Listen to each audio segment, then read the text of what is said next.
예, 지난 시간에 이어서 이제 이번 주에는 이제 ER 모델링을 이제 만드는 절차 같은 거를 중심으로 한번 설명해 보도록 할게요.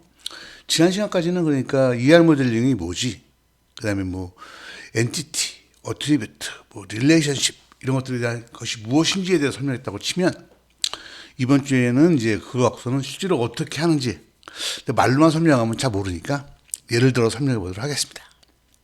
그래서 요 슬라이드는 보시면 되고요. 중요한 점은 이제 백화점에서 VIP를 관리하기 위한 시스템에 대해서 뭐 개발한다, 뭐 가정했다고 볼게요. 처음에 이제 고객한테 가서 얘기하는 거죠. 그럼 우리 시스템은 어떻게 됩니까? 그렇게 하면 이제 고객이 얘기하는 거죠. 뭐 회원은 주문을 뭐 안 해도 되고 여러 개 해도 된다. 그렇지만 주문은 반드시 회원이 해야 된다. 뭐 이런 얘기 하는 거죠. 그죠? 회원 주문은 반드시 회원이 해야 된다. 뭐 이렇게 얘기하는 거죠. 이건 주문이라고 할게요. 이렇게 되면 요거는 뭐에 대한 거죠? 잘 보세요. 요거는 주문과 회원 간의 어떤 관계를 말하는 거예요. 이렇게 표시되는 거죠. 보세요. 요거를 볼게요. 여기 동그라미 있는 걸 보시게 되면 요거를 어떻게 읽느냐면 회원은 주문을 안 해도 되고 여러 개 해도 된다 이런 뜻이에요. 요거는 뭐냐면 주문은 반드시 회원이 해야 된다 이런 뜻이에요. 회원이 아니면 주문을 할 수가 없다 이거예요. 우리 시스템은. 그럼 만약에 우리 시스템은 처음에 메뉴가 나오고요. 로그인을 하고요. 그 다음에 메뉴가 나와요. 메뉴에서 이제 주문이라는 걸 선택하면 주문 화면이 떠요. 이렇게 고객이 의견을 줬다면 그거는 어디서 하죠? 그거는 구조적 방법론에서 합니다.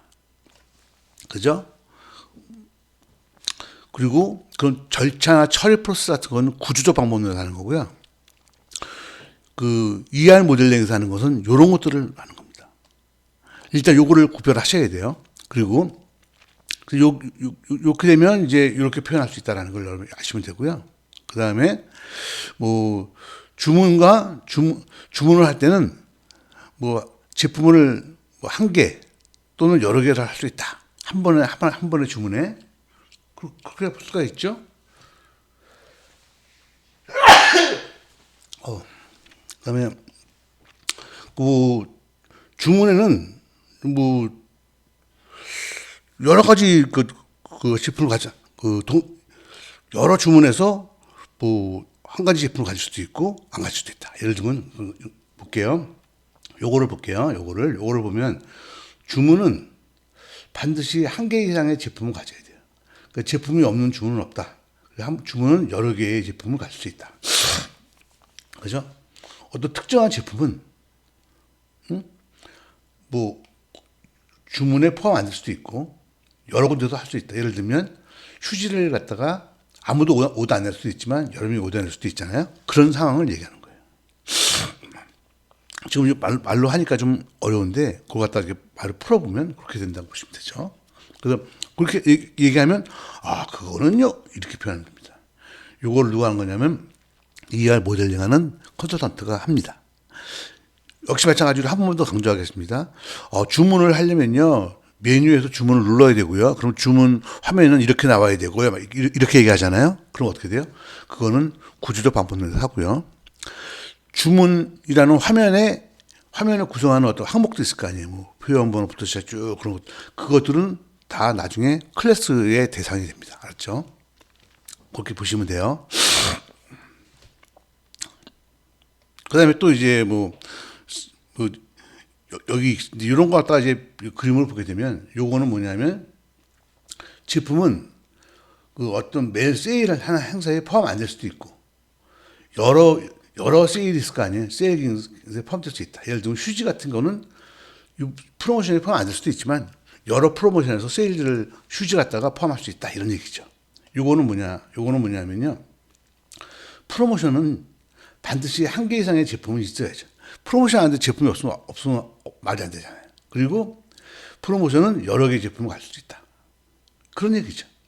보이시죠? 이게 한국말로 이렇게 써놓으니까 어려운데 실제로 말로 보면 그렇게 되는 거죠. 이해하셨죠? 그래서 지금처럼 고객이 어떤 그 의견을 얘기하면 그거를 컨설턴트가 새겨 듣고 요 하나하나에 대해서 이렇게 그림을 그려 나가는 거죠. 이렇게. 보이시죠? 이것을 우리가 뭐냐면 ER 모델링이라고 합니다. 하나 더 해볼까요? 그럼 우리 좀 요거는 당연하죠. 요거 볼까요? 프로모션을 하면 반드시 뭐 한 개의 주문 또는 여러 개의 주문이 있을 수 있고요. 특정 주문은 프로모션 할 때는 한 번밖에 안 하거나 한 번만 해야 된다. 그러니까 그 프로모션 할 때 한 회원이 여러 번 주문하는 건 안 된다. 뭐 이렇게 제한한다고 볼 수가 있는 거죠. 또 한 가지는 뭐 이것도 보시게 되면 뭐 이제 여러분 읽을 수 있겠죠. 이거 읽을 수 있겠죠. 그래서 지금 여러분이 보신 것처럼요. 이제 ER 모델링은 다른 게 아니고 고객이 말한 것 중에서 데이터 간의 연관관계. 난 어떤 데이터가 필요해요. 난 어떤 데이터를 원해요. 이런 것들에 대한 특성들을 표현하는 기법이라고 볼 수가 있고요. 이건 어떤 처리하는 절차를 표현하는 건 아니에요. 처리하는 절차는 구조적 모델링에서 하는 거고요. ER 모델링은 데이터, 그러니까 그 엔티티 간의 엔티티들, 뭐 테이블이라고도 하죠. 그러면 요거 말에 의한 릴레이션십을 표현한 그러한 것이다라고 생각하시면 되겠어요. 그럼 이제 어쨌든 여러분이 이제 고객이랑 만났어요. 그래서 이제 고객이 얘기하는 걸 듣고서는 이렇게 쭉 그림을 그려왔어요. 계속 그려야 되는데 뭐 수업상 너무 길어지면 복잡하니까 여기까지만 하고 그다음에 어떻게 하냐면 여기까지가 다 그렸다고 가정할게요. 그리고 ER 모델링이 된 거예요. 그럼 이제 여기서 이제 그거 갖다가 이제 로지컬하는 건 된 거고요. 이제 피지컬하게 하려고 하면 어떻게 해야 되냐면 이제는 보세요. 1대 다는 괜찮죠. 근데 어떻게 돼요? 1대 다. 뭐 1대 다 괜찮은데 다대 다. 다대다가 있죠? 그러니까 다대다의 관계는 어떻게 된다 그랬죠? 1대 다로 바꿔야 된다 그랬어요. 그래서 자, 요거는 이제 뭐 구글에서 하나 긁어온 거예요. 그래서 이건 좀 이따 설명을 드리도록 하고요. 그래서 어쨌든 보게 되면 그 다대다의 관계가 있는 것들은 1대 다로 바꿔줘야 되죠. 그래서 어떻게 하냐면 보세요. 주문과 제품이 다대다의 관계니까 양쪽에 프라이머리 키를 갖고 와서 오다 프로덕트라는 테이블을 만들고 그러고 나면 1대 다, 1대 다의 관계가 되죠. 프로모션하고 프로덕트도 다대다의 관계니까 양쪽에 프라이머리 키를 갖고 와서 1대 다, 1대 다의 관계로 만들죠. 이렇게 만들어주는 거예요. 그럼 지금은 어떻게 돼요? 자, 전체적인 ER 모델링이 다 1대 다, 1대 다, 그죠? 이렇게 되어 있죠. 오케이, 됐죠? 그 상태에서 이제 뭐 예를 들면 요즘은 잘 안 하지만 옛날에는 이제 예를 들면 제품이라는 요게 이제 엔티티가 있었는데 요게 이제 속성들을 막 하다 보니까 너무 속성이 많은 거예요. 뭐 한 몇백 개 된다. 그렇게 되면 이 테이블이 속성이 몇백 개를 가지게 되면 이게 클 거 아니에요. 그러면 나중에 요거랑 쪼개나게 되면 어떻게 돼요? 이게 너무 큰 테이블을 만들지 않겠어요? 그것도 더군다나 또 얘는 또 오더랑도 관련이 있지만 프로모션이랑도 관련이 있는데 너무 커지면 속도가 좀 문제가 될 것이라고 예상이 되면요. 요 프로덕트라는 제품을 갖다가 여기서 보신 것처럼 뭐 제품 정보, 제조사 정보. 제품 정보는 뭐 이렇게 1대1 관계로 이렇게 분리하는 것도 해요. 그렇게 해가지고 보시게 되면 주문을 할 때는 전체 프로덕트라는 게 아니고 제품 정보랑만 이렇게 하면 되죠. 그 다음에 세일할 때는 제품에 대한 제품 정보만 갖고 이렇게 하면 되잖아요. 그죠? 그러니까 이렇게 해놓으면 나머지 것들은 그 조인할 때 관여하지 않으니까 성능이 좋아지죠. 그래서 첫 번째, ER 모델링을 다 그린다. 그 다음에 1대 다가 되도록 만든다. 그죠? 그 다음에 하나의 그 엔티티, 그러니까 테이블이 이게 어트리뷰트가 그 속성이 너무 많을 경우에는 그거 갖다가 가능하면 분리한다. 근데 요즘은 안 해도 돼요. 요즘 컴퓨터 성능이 워낙 좋아져서 어쨌든 이렇게 분리한다라는 것들 하나 보시면 되고요. 그러고 나면 그 다음에 뭐를 하죠? 이제 여기까지 하고 나면 이제 대충 이제 로지컬한 거는 다 끝났죠. 그럼 이제 피지컬한 디자인에 들어가야죠. 들어가려면 어떻게 되죠? 자, 보세요. 일대 다니까 일대 다. 신청서와 회원은 일대 다니까 신청서에 있는 프라이머리 키를 갖다가 얻다가 멤버에다 갖다 놔야죠. 보이시죠? 일대 다 그렇게 한다고 그랬잖아요. 그래야 이게 조인을 할 수가 있고, 연결해서, 예를 들면, 그, 신청서를 작성한 회원의 뭐, 주소, 이름을 알고 싶다, 뭐, 이런 것들을 이제 조회할 수가 있게 되는 거죠. 그 다음에, 여기서 보시게 되면, 이제 여기 오다 같은 것도 보시게 되면, 일대 다잖아요. 그러면 어떻게 돼요? 프로모션에 대한 프라이머리 키가 여기에 포인트로 들어오죠. 또 여기도 일대 다잖아요.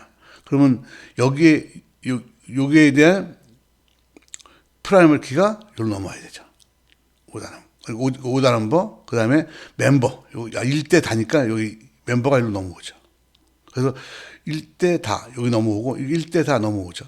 그래서 얘는 얘 5단 넘버가 이제 여기에 키로 가는 거니까 뭐 상관없는 거고요.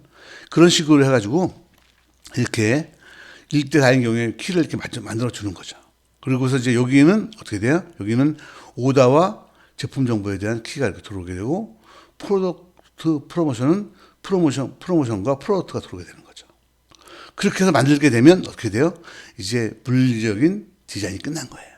그럼 이제부터는 이제 그 갖고서는 그 오라클이나 뭐 이런 실제 제품을 설치한 다음에 거기다가 이런 테이블을 만들면, 그건 이제 스크립트를 쫙 해가지고 돌리면 만들어지니까 그렇게 하시면 되는 거죠.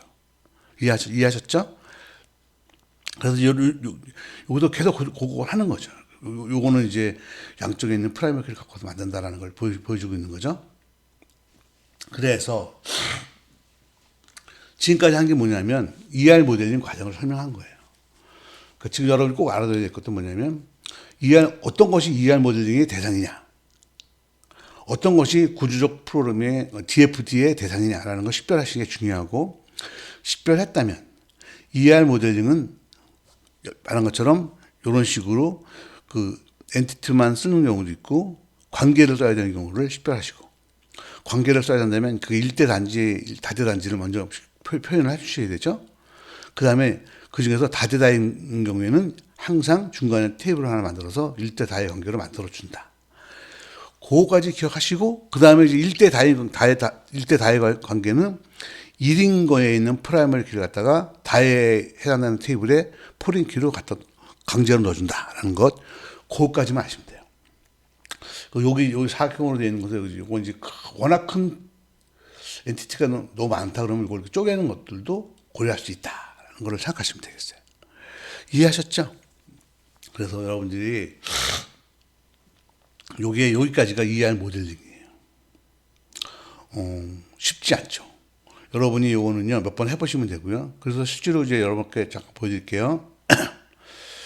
여기서 보면 이제 좀 들어가는 거예요. 요거는 이제 뭐냐면, 이제 구글 같은 데 보니까 누가 올려놨길래 본 거죠. 요거를 가만히 보세요. 사원은 알겠어. 회원 알겠어. 가만히 보면 여기는 회원과 사원이 같이 있죠. 이건 뭐예요? 사원과 회원이 다대다의 관계였기 때문에 회원 관리에다가 요걸 집어넣어서 1대 다를 만들었다는 걸 알 수가 있죠. 여기도 볼까요? 사원 번호 있죠? 도서 번호 있죠. 이것도 사원이 도서와 다대다의 관계인 거죠. 그러니까 사원은 책을 여러 개 빌릴 수 있고 한 책을 여러 명의 사람한테 대출할 수 있다는 거죠. 그런 관계가 있었기 때문에 그걸 갖다가 양쪽에 있는 키를 갖고 와서 놓고 그 다음에 그걸 1대 다를 만든 거죠. 이것도 볼까요? 대여도 볼까요? 회원 번호 보이시죠? 도서 번호. 이것도 뭐예요? 회원과 도서가, 회원은 여러 개의 책을 빌릴 수 있고 도서는 여러 회원한테 대출할 수 있다는 거죠. 그런 관계였기 때문에 중간에 이걸 만들어 놓은 거죠. 그래서 실제로 보면 이 ER 모델링은 사원, 회원, 도서 세 개를 구성내는 것인데, 그 릴레이션십이 다대다의 관계가 되다 보니 이걸 갖다가 중간에 넣어서 만든 것이다라는 걸 우리가 느낌을 알 수 있죠. 별로 안 어렵죠. 요거는 이제 복습이라고 보시면 되고요. 그렇게 보시면 돼요. 그래서 여러분은 지금 ER 모델링을 만드는 법에 대해서 설명을 쭉 들으신 거죠. 그래서 이제 아까 설명한 것처럼 쭉 절차 같은 거를 설명을 드렸으니까 요 슬라이드를 한번 쫙 보시고요. 그리고 저가 생각할 때는 이제 이런 것들을 한번 보면 요거 한번 읽어보시는 것도 좋아요. 요렇게 보시면서 요거는 뭘 의미하는 거냐, 요건 뭘 의미하는 거냐. 내가 이미 설명을 드렸지만 그건 지나간 거고 이제 여기서 요 다시 보면서 요걸 보고서 요걸 설명을 해보셔야 돼요. 설명할 수 있을 때 아니면 설명이 어려우면 예를 들어도 좋아요. 그럴 때 이걸 제대로 이해하는 거예요. 그러니까 이해할 모델링을 그리는 이유는요. 고객의 어떤 말을 정확하게 표현하고 공유하기 위해서 그리는 거라는 걸 명심하시고요. 요거를 고객이 어떤 말을 했길래 이렇게 표현된 것이다라는 걸 여러분이 꼭 이해하시길 바랍니다. 이해하셨죠? 쉽지 않죠. 어쨌든 그래서 여기까지 설명을 했었고요. 그래서 요건 이제 물리적으로 이제 하려면 키를 공유하는 것까지 쭉 설명을 해서 완성이 된 거죠. 그리고 여기까지 한 거고요. 혹시 여러분이 가능하시다 그러면 요것도 한번 책에 보니까 하나 있길래 갖고 간 건데요. 요런 거 한번 읽어보세요. 요거는 뭘 의미하는 건지, 대충 아는 것들이니까요. 그래서 요거는 어떤 뜻을 표현한 것인지를 한번 읽어보시는 거는 여러분들한테 이제 추천을 드리고요. 그 다음에 이제 우리가 이제 노멀라이제이션이라고 하는 정규화라고 하는 게 있는데요. 정규화는 사실은 앞에 있는 과정들을 제대로 했으면요. 정규화는 거의 안 합니다. 요즘에는. 옛날에는 디스크가 비싸고 그랬을 때는 이제 데이터 중복이 문제가 된다. 그래가지고 이제 정규화를 꼭 해야 되는 걸로 했었는데 요즘은 정규화를 잘 안 하니까.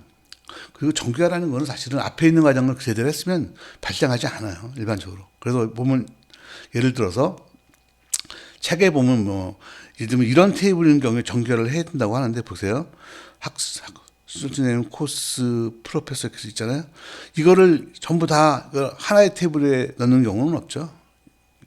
우리가 이미 했다면 이거는 수천은 테이블에 넣고 코스는 코스 테이블에 넣고 프로페서는 프로페서 테이블에 넣지 이걸 한 테이블에 넣고서는 데이터 중복이 되기 때문에 이렇게 해야 된다라고 하진 않죠. 그래서 어쨌든 여러분이 굳이 정규화를 공부하고 싶으시다면 여기 보시는 것처럼 이 테이블이 이런 상황일 경우에는 이제 그려보면 이런 것들이 중복이 된다라는 걸 알 수가 있어요. 이런 중복을 없애기 위해서 이제 정규화를 한다라는 걸 이해하시면 될 것 같고요. 그 정규화에 대해서 이제 보시게 되면 1정규화, 2정규화, 3정규화가 있는데요. 그래서 제가 90년대 중반 정도 그럴 때는 정규화가 되게 중요한 이슈였었는데 요즘 별로 안 중요하고 요즘 일부러 비정규화를 더 많이 해요. 왜냐하면 여러분 이해하셨을 거예요. 왜냐하면 정규화를 하시게 되면요. 제가 보여드릴게요. 정규화를 하게 되면 이렇게 되거든요. 딱 하게 되면 자 하나의 테이블이 그러니까 원래 요런 테이블이었던 게 이렇게 5개의 테이블로 쪼개지게 되거든요. 정규화를 하게 되면 이렇게 되면요. 디스크 용량은 절약할 수 있을지 모르겠는데 속도가 느려져요. 왜냐하면 혹시 조회가 만약에 이렇게 연결시켜서 조회하는 경우가 많다면 그때마다 큰 조인된 테이블이 만들어져서 조회가 되잖아요. 그러니까 속도가 느려지죠. 그래서 요즘은 오히려 이게 합치는 경우도 많아요. 왜냐면 디스크가 비싸지 않고요. 그래서 속도가 그러니까 디스크를 절약하는 것보다 속도 빠른 게 더 중요하다고 보는 거죠. 그래서 이렇게 하는 경우가 많아서 정규화는 그렇게 중요하지 않다고 보고 이번에는 정규화를 빼고요. 앞에서 제가 설명한 것만 잘 지키시면 정규화는 안 해도 된다. 이렇게 보시면 될 것 같습니다. 그 다음에 이제 우리가 이제 정보공학에서 보면 이제 업무 구축 단계 ER 모델이 끝나면 업무를 구축해야죠. 그런 게 안 중요해서 그냥 넘어가고요. 그래서 여기까지 해서 이제 끝났다고 볼 수가 있죠. 이해하셨죠? 그래서 지금까지 해서 이제 정보공학 방법론에서 우리가 ER 모델링을 하는 거에 대해서 설명을 드렸습니다. 그래서 여러분들이 ER 모델링을 하고 그다음에 노멀라이제이션은 굳이 할 필요가 없고 그런 것들에 대해서 지금 설명 방송 영상이기 때문에 무한정 길게 할 수 없어서 짧게 설명을 했지만 여러분들이 이거 돌려보시면서 이 의미를 이해하시면 되죠. 다시 한번 강조할 점만 강조하고 끝내도록 하겠습니다. 자, 먼저 언제 구조적 방법론 DFT를 그리는지 언제 ER 모델을 그리는지를 식별하셔야 됩니다. ER 모델링을 그린다고 하면 그 테이블, 엔티티를 먼저 정하고요. 그 다음에 고객이 원하는 게 그 두 개의 엔티티를 거쳐서 정보를 조하길 원하면 릴레이션십을 맺어줘야 돼요. 릴레이션십은 1대1, 1대다, 다대다가 있어요. 그래서 1대 다의 관계는 상관없는데 다대다의 관계가 되면 어떻게 돼요? 중간에 테이블을 놓고 1대다, 1대다로 만들어줘야 돼요. 그죠? 그렇게 하는 이제 로지컬한 ER 모델이 끝난 거죠. 그걸 피지컬하게 만들려고 하면 어떻게 한다고요? 1대1인 경우에 아무 쪽이나 프라이머리 키를 쪽 갖다 놓으면 되고요. 1대 다의 관계일 경우에는 1에 해당되는 프라이머리 키를 다 쪽에다가 다 집어넣으면 되고요. 다대다의 관계인 경우에는 그 양쪽의 프라이머리 키를 가지는 별도의 테이블을 만들어서 이게 1대 다로 만들어 주시면 돼요. 그렇게 만들어 주시면 이제 릴레이션십이 자동적으로 일어나도록 우리 그 시스템이 만들어져 있어요. 그래서 그거 이제 피지컬 모델링에 해당하는 걸로 보시면 되고요. 거기까지 끝나고 나시면 이제 나머지는 이제 스크립트를 만들어서 돌리시게 되면 테이블이 쫙 빌드가 됩니다. 이해하셨죠? 그래서 여기까지 해서 여러분들 그 정보공학 방법론에 대해서 1차 강의를 끝냈고요. 가장 중요한 거는 역시 보면 BAA, 그죠? 하고 ER 모델링 두 가지가 되겠습니다. 그래서 그거를 그 앞에 구조적 방법론하고 같이 연결시켜가지고 여러분이 이해하시면 아마 크게 도움이 되실 거고요. 제가 개인적으로 말씀을 드렸지만 개인적으로 보면 이 데이터베이스를 만들 수 있는 게 되게 중요하죠. 그 지금 요거는 기본이고 여기에 이제 보면 이제 만들어진 데이터베이스 테이블을 갖다가 나중에 최적화하는 과정이 한 번 더 있어요. 그 강의 자료는 있는데 그거는 내가 요 모델링이 다 끝난 다음에 DB 최적화라는 걸 해서 내가 올려드릴 테니까 그것도 놓치지 마세요. 알았죠? 예. 오늘 설명은 여기까지만 하겠습니다. 감사합니다.